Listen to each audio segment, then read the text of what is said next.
All right, so your billets. Billets are a huge part of your day-to-day life at OCS. Overview, your first two will be graded. You'll get a third one if the instructors need to evaluate you more.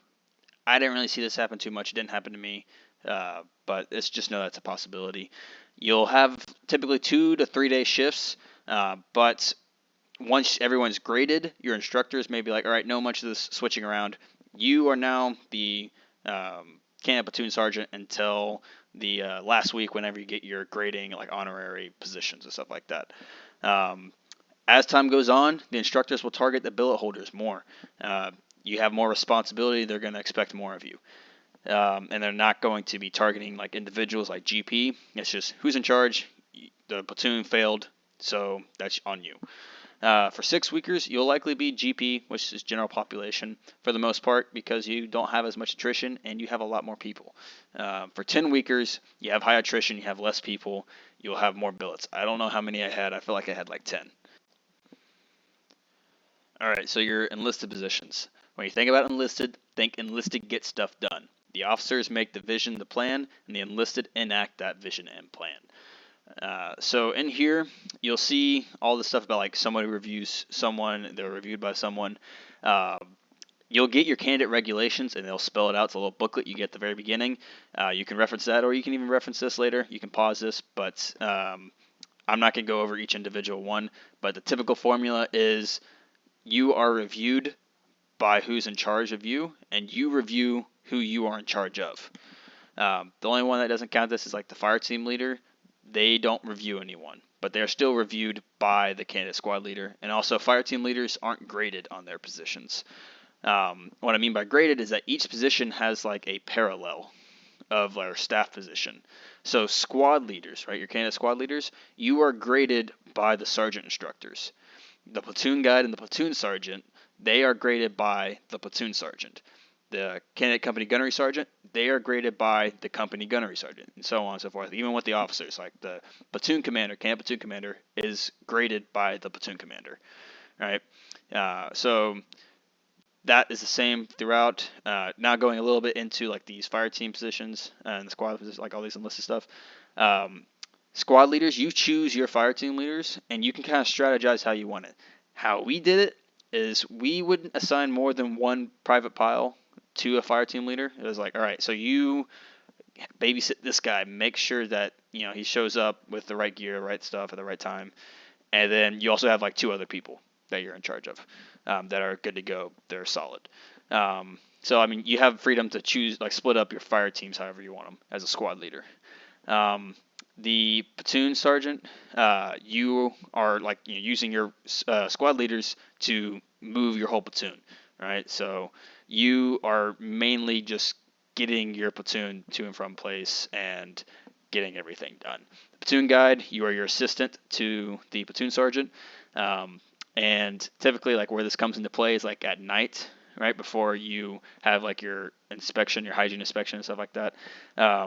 The platoon guide will be in charge of making sure the head and the main tag, which is where the washer and dryers are clean. And the platoon sergeant, they will delegate other tasks. They'll be like, all right, squad leader, first squad, you go into the head, you clean the head. Second squad, you clean the squad bay. And third squad, you split up between main tag and then roving, doing other stuff. And then the platoon, you monitor the platoon guide to make sure the head gets done, and then you monitor everything else, and platoon commander inspects the whole thing. And then the candidate company guns, they are in charge of logistics. They don't report to the candidate company first sergeant. They report to the candidate company commander, and they're just getting the people at the right place at the right time with the right stuff or the right gear. The candidate company first sergeant, they are more of like admin stuff for like the whole entire company, getting the whole company to places to make sure the whole company's getting stuff done, and they also report to the candidate company commander. So the whole platoon structure is like this is your ideal platoon. You'll have 3 squads. Again, if you have a ginormous platoon, if you're like a 6-weeker, you may have like 4 or 5 squads. I don't know. I was only in 10 weeks, and we were struggling to have 3 full squads because like we graduated with like 25 people or something. So the squad leaders report to the platoon sergeant, and the fire team leaders report to the squad leader. Platoon guide reports to the platoon sergeant. It's like the assistant. And if you're a duty platoon, the platoon guide will also be the guide on. So they'll carry the like your alpha company guide on. For the whole company level, fire team leaders are hidden. Have that note at the bottom. It'd be too hectic with them in here, but pretty much each platoon is like a black box, and they all report to the cannon company first sergeant. And pretty much the same thing, just another level up, right? And then the cannon company gunnery sergeant, you see them at a little star. They are logistics for the whole company. They're kind of separate. And another note, the cannon company gunnery sergeant, they are also in charge of the bivouacs. So that's like, if you're the cannon company guns, and it's like LRC 1 or LRC 2 or like Silly 1, I'm very sorry for you. I never had that. So they're going to, whoever the company gunnery sergeant is going to make the whole company hate you, because, you know, you're not going to succeed. Everybody's going to fail. You're not going to set up the bivouac in time. You have to redo it over and over again. They're going to be like, laps for this person, you know. So make sure you have a plan and like get together with your company staff for the bivouacs. But that's like your big task, is if you are going out into the field and you're the cannon company gunnery sergeant. So officer positions. Remember what I said before, officers come up with the plan, the vision, you coordinate and manage. The first one, the lowest position, the candidate platoon commander, you report to the cannon company executive officer, and then the cannon company commander is like over the executive officer and, you know, the whole company. Not too much going on here. It's not too many positions. So you just have your 4 platoon commanders, or if you're, you know, like a 6-weeker, you have like 5 or 6. And then if we put it all together, you see at the very top, the cannon company commander has the cannon company gunnery sergeant reporting to them for like getting all the logistical stuff for the company, the cannon company first sergeant, and then the cannon company executive officer. If you're the cannon company commander, or like the first sergeant or XO, you have a lot to do. That's the company billets. I mean, they're pretty cool. You're like with your own little 4-person team, but you have a lot of responsibility. As for like this graph, you'll see the gray arrows are enlisted to enlisted, the white bolded arrows are officer to officer, and the red arrows are enlisted to officer. So one note, the changes like in the platoons, the platoon sergeant also reports to platoon commander, right? And then everything else is pretty much the same.